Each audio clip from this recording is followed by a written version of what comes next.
मध्ये उपस्थितीमध्ये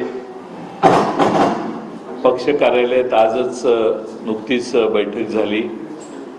आणि या बैठकीमध्ये राष्ट्रवादी विधिमंडळ, राष्ट्रवादी काँग्रेस पक्षातील विधानसभेतील राष्ट्रवादी शरदचंद्र पवार पक्षाचे गटनेते म्हणून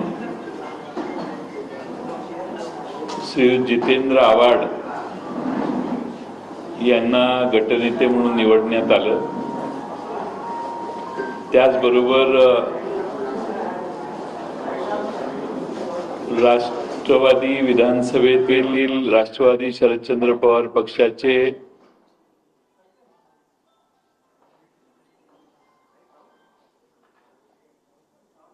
मुख्य प्रतोद म्हणून